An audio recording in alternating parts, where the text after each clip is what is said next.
Good afternoon to you all. Welcome to this panel on the future security of future networks. Thank you very much for joining us. With the progression of network technologies, their capabilities, their complexities, there comes an ever-pressing need to fortify these networks from fraudulent attacks and the array of threats that continue to pose threats to operations.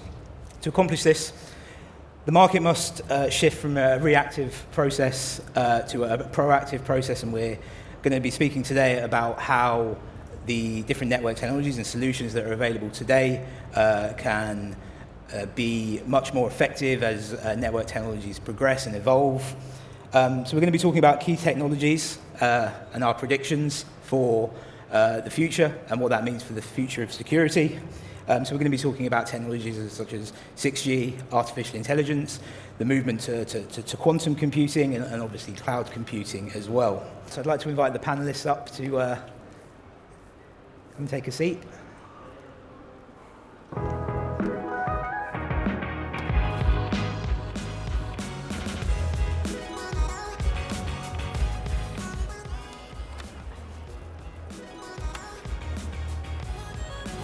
Thank you very much for joining us, guys. I think the first port of call is let's do some introductions. So, Galina, if you'd like to introduce yourself. Yes, hi. My name is Galina Pildush. I am a global senior consulting engineer working with Palo Alto Networks. Pleasure to be here. Mikko? Thank you, Sam. Mikko Kariku, the Chief Product Executive Officer for Ericsson. I've been with Ericsson 15 years and doing everything from incident response to hands-on penetration testing, and now leading the strategy and the implementation of security and privacy for everything that we sell. Perfect. Great to be here. And Nagendra? Hi, Nagendra Baikampadi, Head of Product Security for Rakuten Symphony. I'm also the co-chair in O-RAN Alliance Workgroup 11, which is working on security specifications for Open RAN networks. Thank you. Cheers, guys. Thank you very much for joining us. I guess at this point, we'll dive straight in. And Galina, I think I'll ask you the first question, is how are advancements in artificial intelligence impacting the development of security over networks? Thank you for the question. It's a great question. First, I would like to say that artificial intelligence, of course, as many of us know, is not new. It's been there for 40 years, approximately equal to. Words machine learning and AI are intermixed, but yeah. So without going into definitions, so artificial intelligence is being used already in hacking as well as in defense systems. And what is triggering the interest nowadays is that the speeds and the feeds and what 5G is promising to bring. So also the quantity of the connected devices. So we're dealing with IoTs, OTs. We're dealing with smart intelligent devices. How many of them are there? Each human can carry multiple devices, including embedded types of devices, like pacemakers, like other types of chipinized things.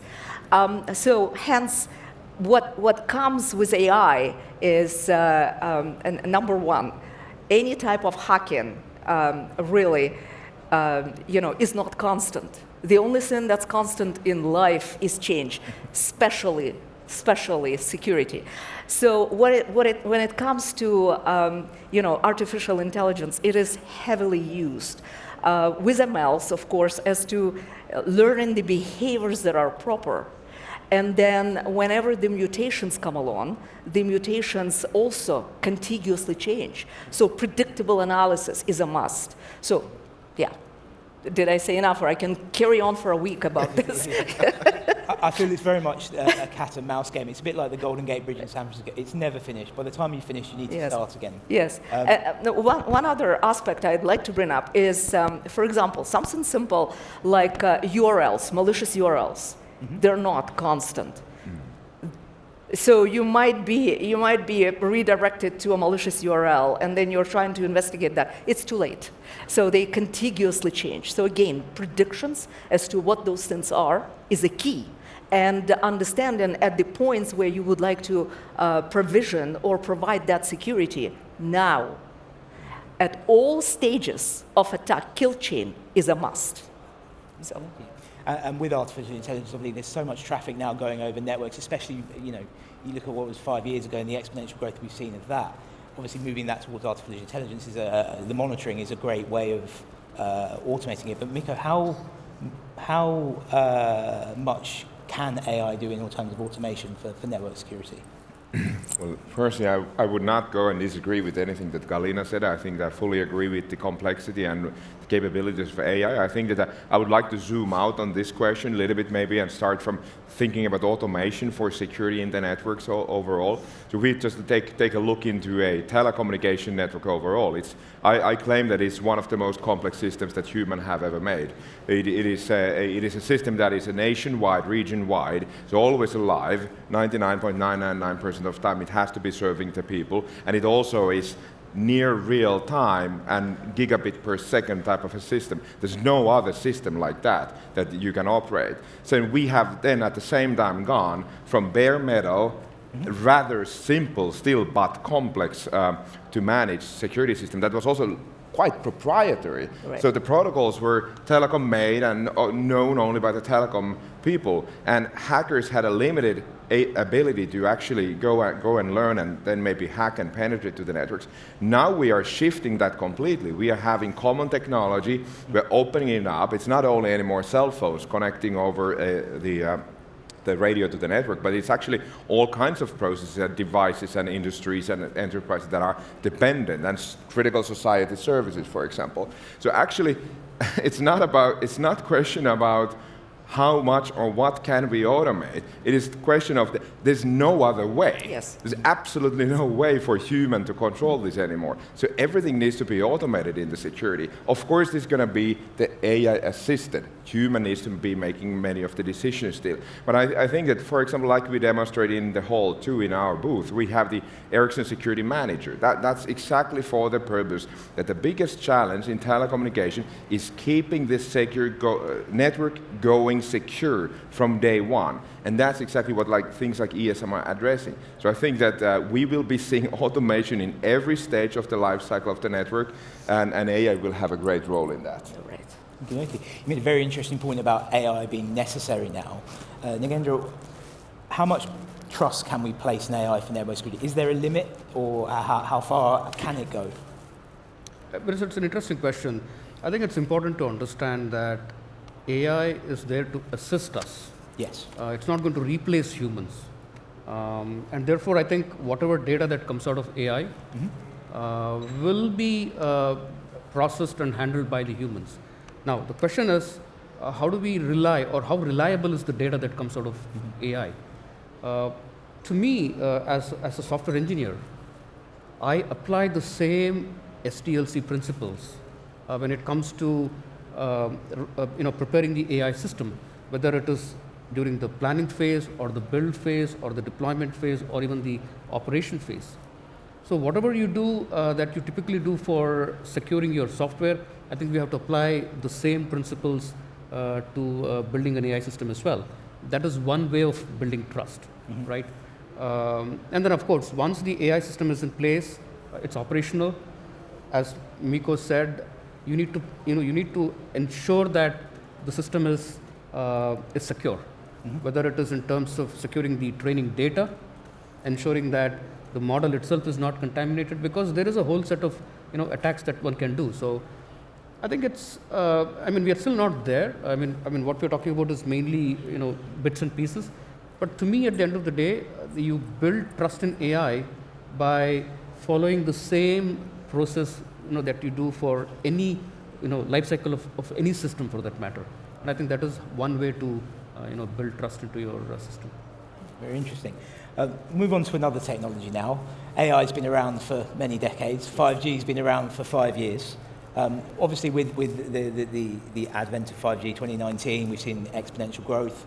Obviously, that's led to more data that's been, and more bigger attack area, surface attack area for networks. So, Mikko, how has the rise of 5G impacted how Ericsson approaches network security? Well, so firstly, we, of course, in Ericsson, we have a long history and heritage of building security and privacy in everything that we do since mid-90s and onwards. But I think that coming to 5G, and I have had the pleasure and privilege to be discussing 5G security with governments as well as customers and enterprises and all kinds of verticals. And I always say the same thing, that firstly, mobile telecommunication network is probably one of the most secure platforms to connect, period. 5G is the most secure generation in that path. So faster we can connect people, businesses, societies, services to 5G, the better. It will always be better to keep your phone connected to 5G and forget that hotel Wi-Fi. Just keep connected to 5G and you'll be much better off. So actually, 5G comes with very practical security improvements over the 4G. Again, that is already pretty secure. But I would say that the real changes are then that while we are enabling more and more different types of players digitalizing their business or their service or their society on this 5G network, we are at the same time also enabling them to be connected while them to be also attacked. So there needs to be a certain level of maturity built up and competence and knowledge being built up in the whole of the ecosystem. And of course, in the industry, we have a great responsibility. You mentioned, for example, the O-RAN Alliance and the specification work there in the security, so that the standards and specifications are secure, the products are secure, the deployment of the network, and then the operations are secure. And then we can make sure that actually those new services that are deploying on this technology actually have a good and very prosperous life forward. Thank you.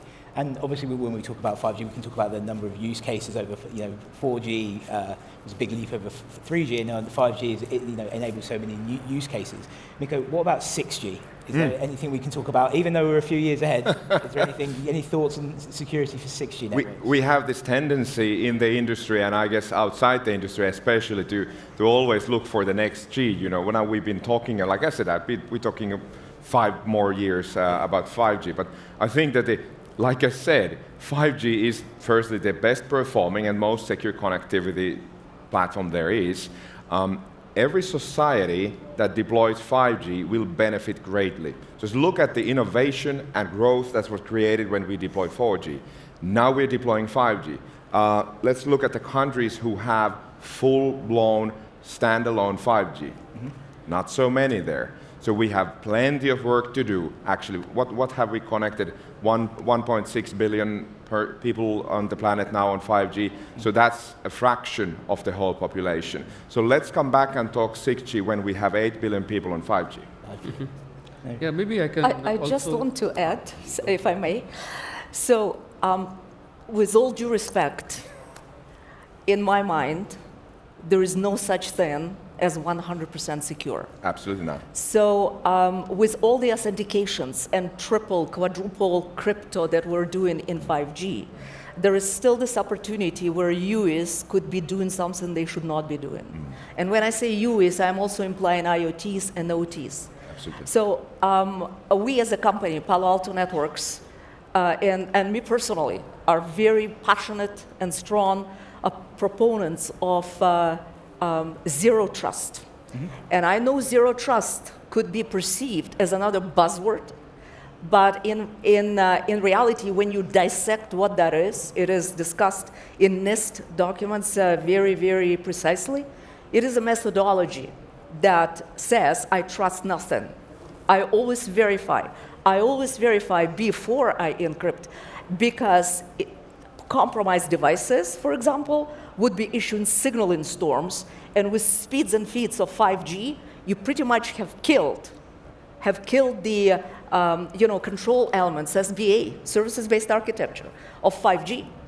Now, with containerized environment, you might argue this point and say, okay, if I have killed this SBA, I instantly roll up something, but even those elements need to be constantly verified. So patching, the good old patching that we all love, is a passé. It just simply won't work with the speeds of feeds.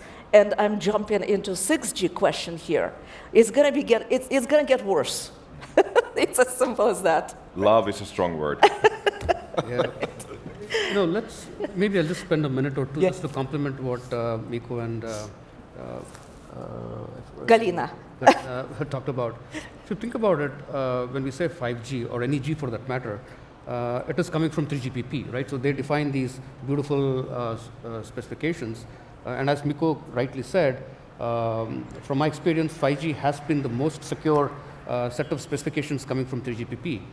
However, I just want to bring in another angle. For the first time ever in 5G, the 5G core is service-based, it's cloud-based, right?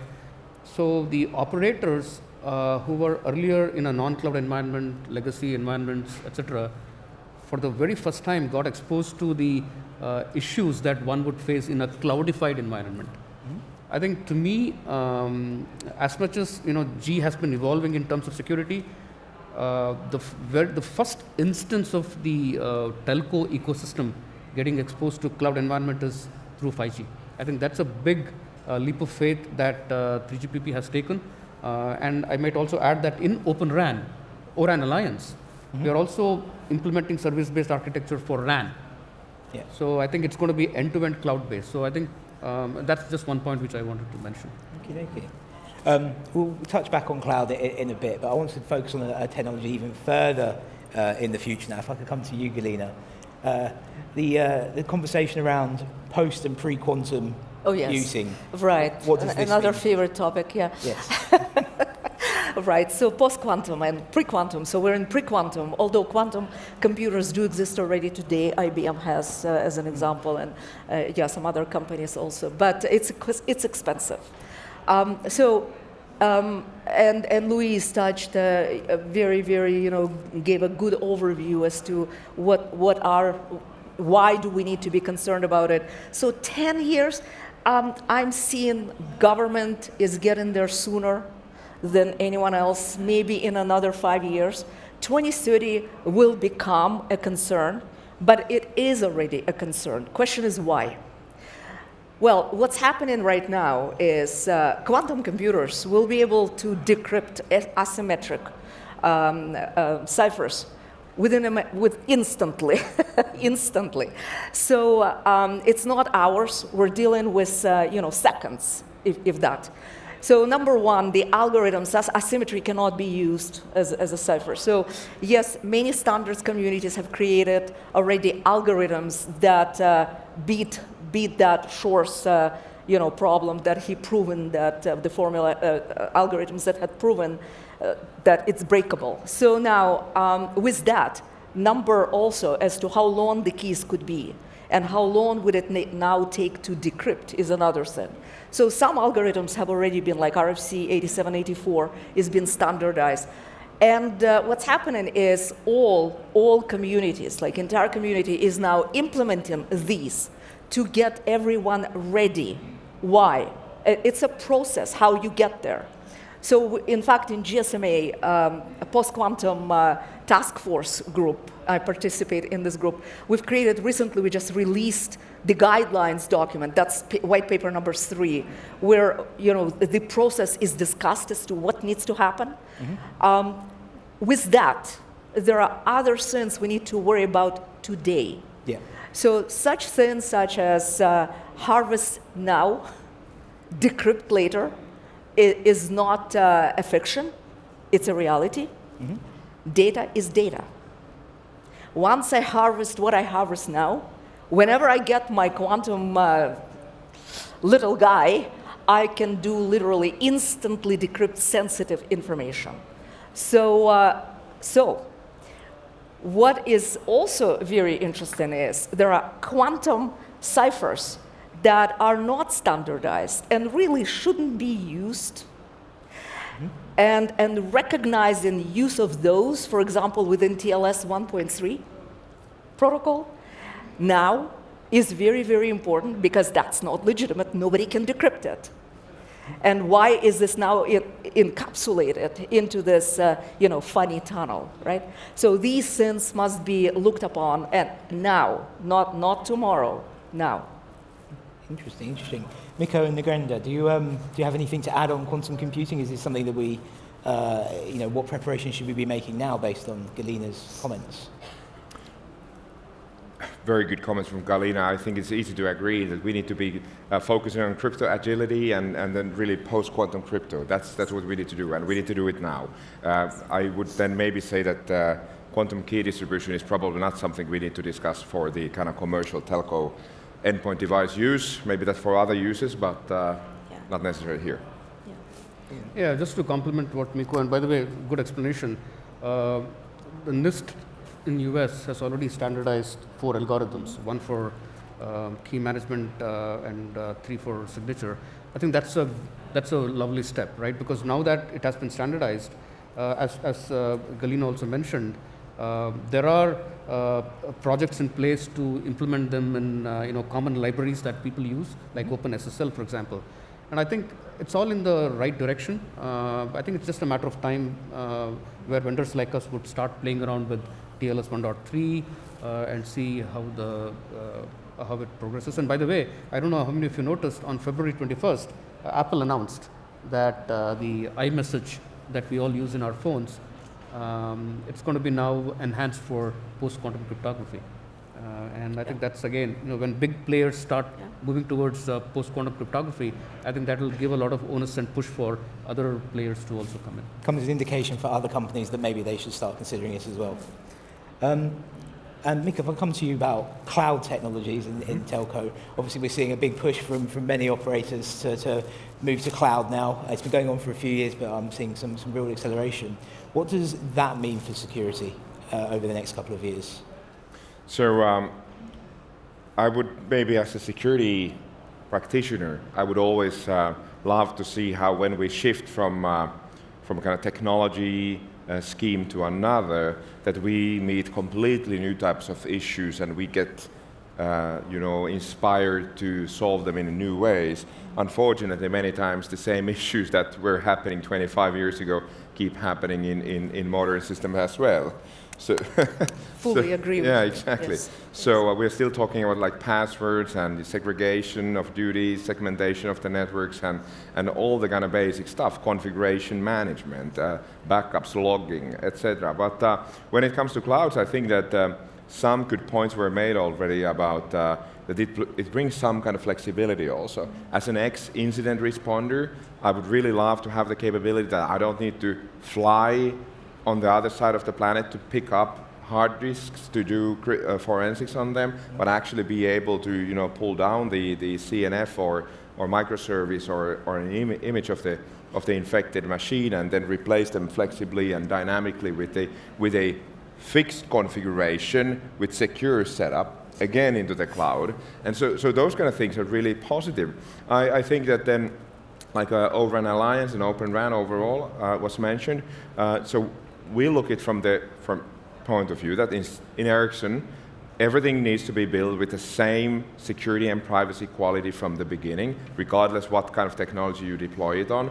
We are having synergies between the different technology generations so that we are having the same security in all the existing kind of hardware or the bare metal as well as the cloud version. But then also I would say that even that there is this talk that open cloud native generation of technologies opening for new threats, which is of course true, because you have a little bit different venues or avenues for attack introduced, but at the same time, like Senthil made the presentation in the beginning, I think that they have 14 billion reasons to believe that open cloud native networks will be the future. So it's really here to stay. Okay. And Galina, if with the cloud services, which services, sorry? Cloud services. If they're opening up cloud services, you got the hybrid, the public cloud, the private cloud. Right. What does this mean for security? Is it going to open up the attack area? Open up to third-party developers? Where does the So the word open scares me as a security person. Yeah. So, but listen, the word open is being trialed at since decade ago. where some service provider wanted to, and I'm going to go back out of security into routing, were trying to build their own BGP demons, if you will, right, to do BGP routing, as opposed to let it put on bare metal machines and run and see. So let's step back. A cloud, no cloud, is just another POP in my mind. So whether or not that point of presence is owned by an operator or by a hyperscaler, right, should be, to me, it's orthogonal when I talk about security. So it does not matter where this is geographically, the same security principles must be applied, right? So, and then question is, what are those security principles, right? I go back to my ZTA situation, zero trust architecture. So to define zero trust architecture, what it should be, I need to identify what the flows are. I need to identify where the threats are coming from, and so on. So absolutely same principle. Now, there is an added little, I should say, cherry on top of this, and that is the fact that now you've got, if we are to go with an open systems and use open AIs and everything, as to not belonging to a NEP, network equipment provider, then you've got to worry about other things. What is your root of trust, right? So 3GPP, ITSI, NFV guys, right, this is one of the topics. What is the root of trust? Why would you define something to be the root of trust? Where shall I begin is a question. And that becomes more of a broader open question, more open we become. Okay. Yes. Nagenda, do you have anything to add on the cloud? Well, I'm actually quite happy that you're including cloud as a future network.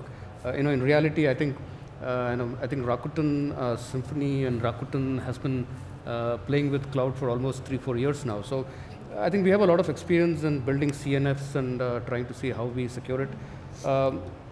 As Miko and Galina said, none of this is new, really. Yeah. I think what we're seeing is a blurring of line between telco and a typical cloud application, like any other financial or health or banking.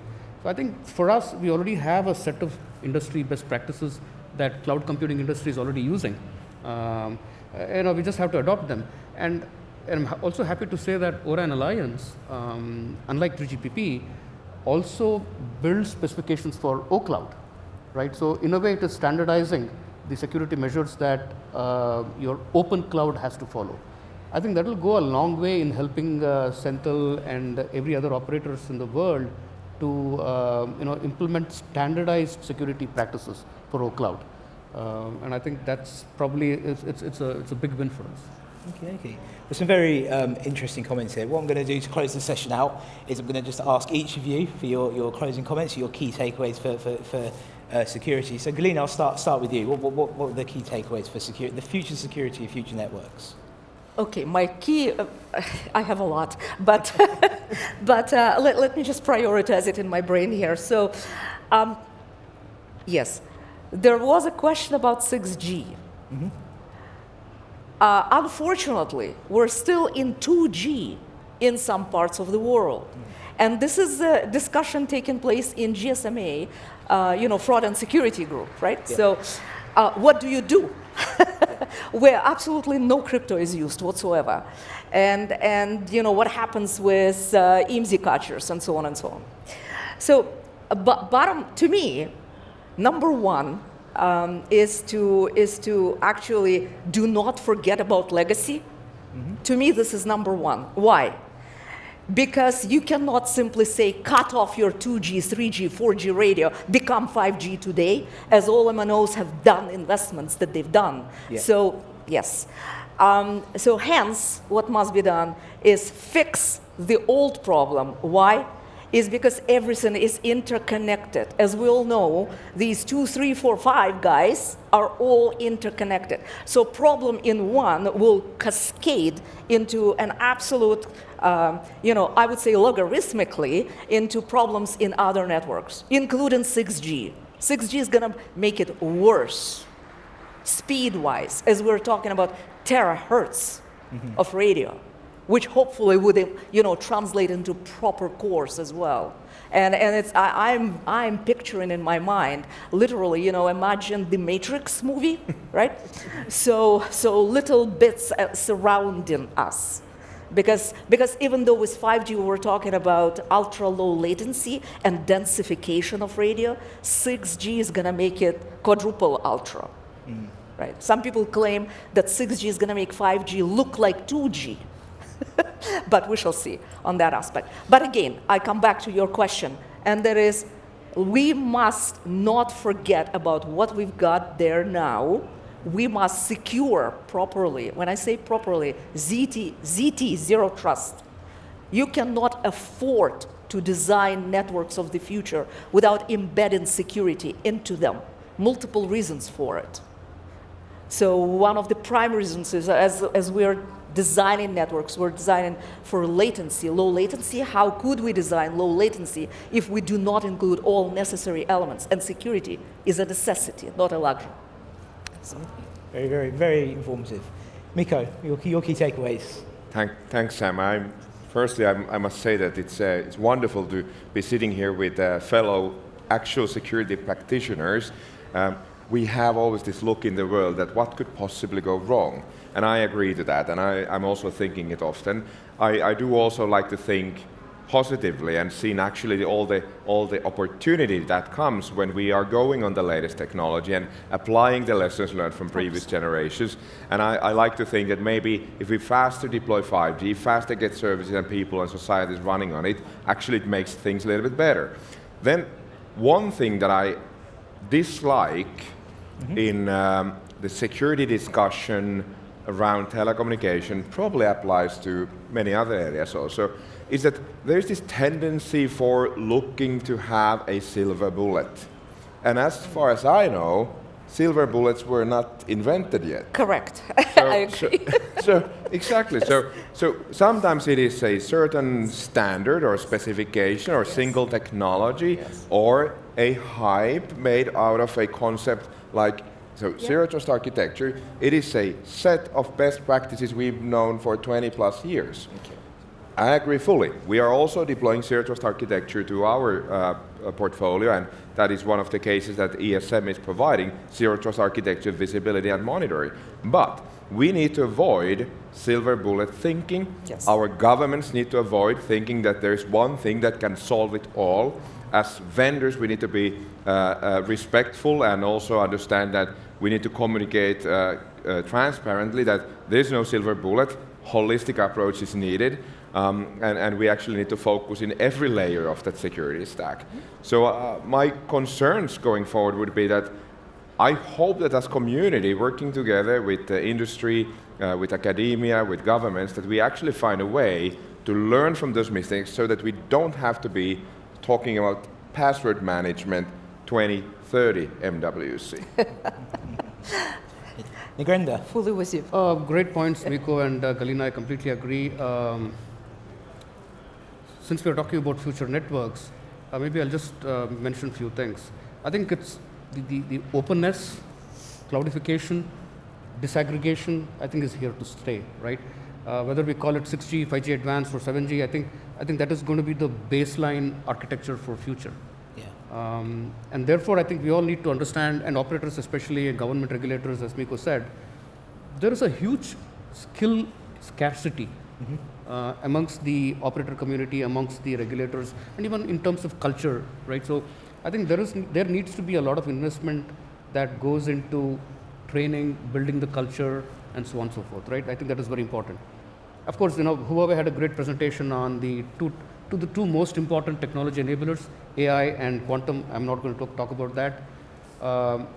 What I do see, Mikko, is that in the future, as you rightly pointed out, there is no silver bullet. I think the focus is going to shift towards resiliency. And what I mean by that is, you cannot plug everything, right? It is going to happen. If an attack happens, how do you ensure that your network is resilient, is able to handle the attack, and stuff like that? And the tool that Senthil talked about, which is to help detect those kind of events, I think is very important. I think it's a step in the right direction. I do see a lot of focus going into security operations, because I think 50%, to me, blindly if I have to put a number, most of the issues happen during operations, right? I mean, all the issues happen during operations, but I don't know how much of budget we actually spend on that. So I think building a resilient network, I think is important. Of course, we have zero trust, we have, post-quantum, AI, all those beautiful enablers.